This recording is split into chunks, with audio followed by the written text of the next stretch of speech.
আমার নাম সঞ্জু। আমি মুম্বাই শহরের একটা পুরনো পাড়ায় থাকি। এখন আমার বয়স ২২ বছর। কিন্তু এই গল্পটা তখনকার, যখন আমি মাত্র ১২ বছরের ছিলাম। আমাদের বাড়ির পিছনে আঙ্কেল আর তার স্ত্রী রাগিনী আন্টি থাকতেন। আঙ্কেল বয়সে অনেক বড় ছিলেন, কিন্তু আন্টি যেন কোনো সিনেমার নায়িকা। লম্বা ঘন চুল, বড় বড় বড় কালো চোখ, গোলাপি ঠোঁট, আর একদম ভরসা। ছোটবেলা থেকেই আমি তাকে দেখে আসছি, কিন্তু কখনো কথা বলার সাহস হয়নি।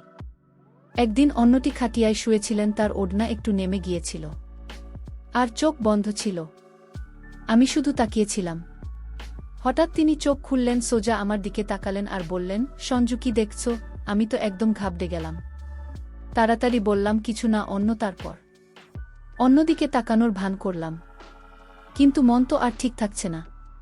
অন্য হালকা হেসে বললেন, আচ্ছা। আমি মাথা নাড়লাম আর চুপচাপ ফিরে এলাম। কিছুক্ষণ পর আন্টি আমাদের বাড়িতে এলেন। মার সঙ্গে হাসি মুখে গল্প করতে লাগলেন। আমার ভয় হচ্ছিল কোথাও অন্য মায়ের কাছে কিছু উল্টোপাল্টা বলে না দেন। আমি চুপি চুপি বেরিয়ে যাওয়ার চেষ্টা করলাম। তখনই পিছন থেকে ডাক, সঞ্জু। আমার তো পাক আপছে। ভয়ে ভয়ে ঘুরে বললাম, জবি আন্টি। আন্টি আবার হালকা হেসে বললেন, বাজারে যাচ্ছ? আমার জন্য কিছু জিনিস নিয়ে এসো মা। ও মাঝখান থেকে বলে উঠলেন, হ্যাঁ বাবা, নিয়ে এসো। আমার আর কোনো উপায় ছিল না, মাথা নাড়লাম। আন্টি একটা কাগজে লেখা লিস্ট আর টাকা দিলেন। যাওয়ার সময় বললেন, জিনিস নিয়ে আমার বাড়িতেই চলে এসো। কথাটা আমার কেমন জানো লাগলো, তবু কিছু না বলে চলে গেলাম। বাজার থেকে জিনিস কিনে ফিরলাম। মা বললেন, আন্টি তার বাড়ি চলে গেছে। ভাবলাম ঠিক আছে, দিয়েই আসি। তার বাড়ির দরজা হালকা খোলা ছিল। ভিতরে উকি দিয়ে ডাকলাম। আন্টির গলা ভেসে এলো, আয় ভিতরে আয় সঞ্জু। আমি গেলাম। তিনি আমার দিকে তাকিয়ে মুচকি হাসি হাসলেন। বললেন, বাহি, তুমি তো তাড়াতাড়ি চলে এলে। আমি জিনিস দিয়ে চলে যাচ্ছিলাম। তখনই তিনি ডাকলেন, সঞ্জু, একটা কথা জিজ্ঞেস করি? আমি বললাম, হ্যাঁ, জিজ্ঞেস করুন। তিনি মাথা নিচু করে হালকা হেসে বললেন, তোমার কোনো গার্লফ্রেন্ড আছে?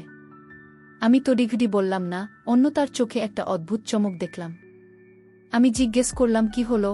অন্য তিনি বললেন, এমনি জিজ্ঞেস করলাম। তারপর চুল ঠিক করে মুচকি হাসলেন। আমার মাথা ঘুরে গেল। এই প্রশ্ন, এই হাসি, কি চলছে?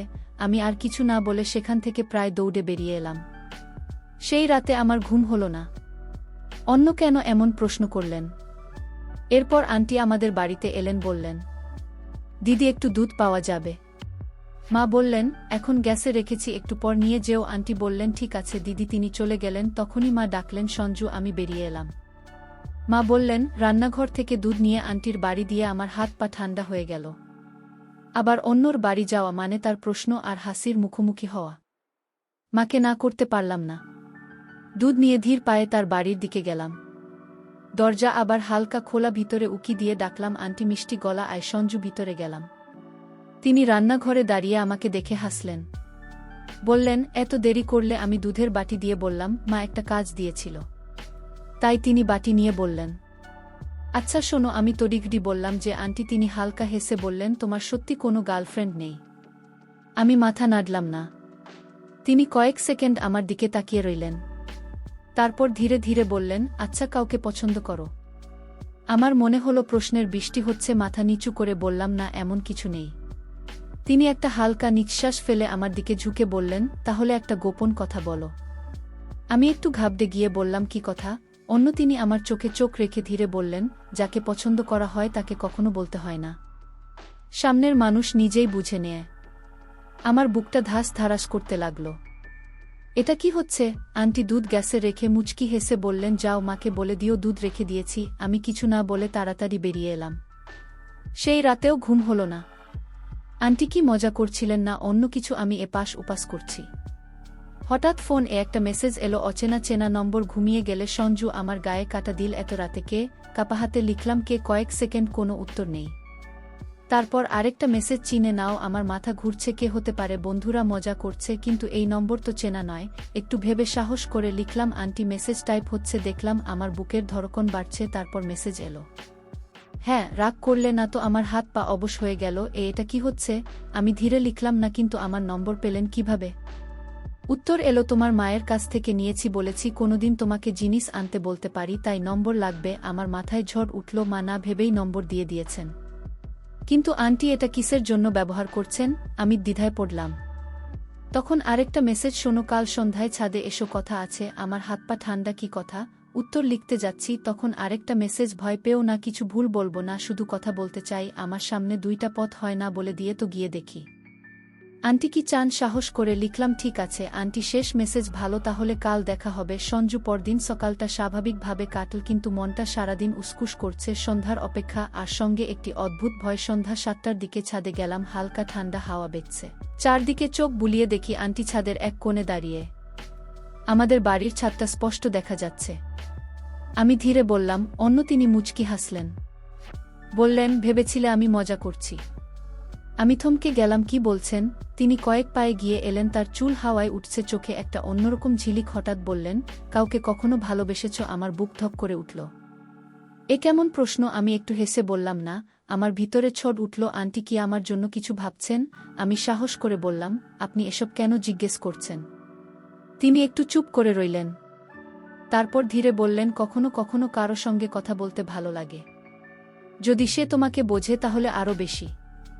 আমি কিছু বলতে যাচ্ছিলাম, তিনি মাথা নেড়ে বললেন, কিছু সম্পর্ক বলা হয় না, আর কিছু কথা শুধু অনুভব করার জন্য, বলার জন্য নয়। তার এই কথা আমার মাথায় ঘুরতে লাগল। এটা কি বন্ধুত্বের কথা নাকি অন্য কিছু? তিনি একটা লম্বা নিঃশ্বাস ফেলে বললেন, যাও মা খুঁজবে। আমি মাথা নাড়লাম আর ফিরে এলাম, কিন্তু ভিতরে একটা হলচল শুরু হয়ে গেছে। যা হচ্ছে তাকে শেষ হবে নাকি চলবে? সেই রাতেও আবার বেচেনি আন্টির কথাগুলো মাথায় ঘুরছে, কিছু সম্পর্ক বলা হয় না। আমি কি বেশি ভাবছি নাকি? আন্টি সত্যি কিছু বলতে চান যা সরাসরি বলতে পারছেন না। পরদিন সকালেও মনটা উদাস, দুপুর পর্যন্ত আন্টিকে দেখলাম না। সন্ধ্যায় আমি বাড়ির বাইরে দাঁড়িয়ে হঠাৎ পিছন থেকে ডাক, সঞ্জু। ঘুরে দেখি আন্টি মুচকি হাসছেন। বললেন, বাজারে যাচ্ছ? আমি বললাম, হ্যাঁ, কিছু জিনিস আনতে হবে।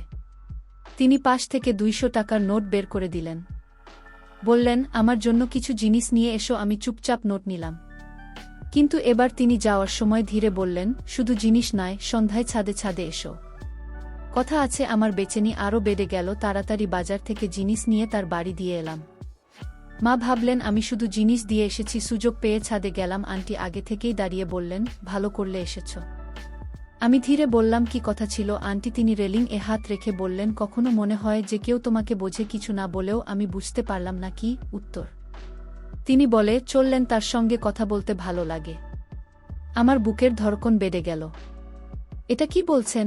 আমি কিছু বলার আগেই তিনি বললেন, ভয় পেও না, আমি তোমাকে ভুল পথে নিয়ে যাচ্ছি না। আমি মাথা নাড়লাম। তিনি বললেন, কখনো কখনো বয়স দিয়ে সঠিক ভুল ঠিক হয় না। মন ঠিক করে। আমার মাথা ঘুরছে। আন্টি কি চান? আমি ধীরে বললাম, অন্য। আপনি। তিনি আমার কথা কেটে বললেন, যদি এসব তোমার অদ্ভুত লাগে আমি আর বলবো না, কিন্তু যদি তুমি ওই কথাগুলো পছন্দ করো তাহলে আমাদের এই ছোট্ট গোপন বন্ধুত্ব হতে পারে। আমি ভাবলাম, যখন ঘাস নিজে যে ঘোড়ার কাছে আসছে তখন ছাড়া উচিত নয়। সেই রাতে আমি নিজে থেকে আন্টিকে মেসেজ করলাম, অন্য, আমিও আপনাকে পছন্দ করি, সঙ্গে একটা হার্ট ইমোজি। আন্টি ওপাশ থেকে হার্ট ইমোজি পাঠালেন। আমি লিখলাম, আন্টি এবার ইমোজির হার্ট নিয়ে, আসল হার্ট চাই। তিনি বললেন, কাল দুপুর 1টায় বাড়িতে চলে এসো। পরদিন আন্টির বাড়ি গেলাম। আঙ্কেল বাড়িতে ছিলেন না, আন্টি তার ঘরে ছিলেন। আমি পৌঁছেতেই তিনি আমাকে জড়িয়ে ধরলেন।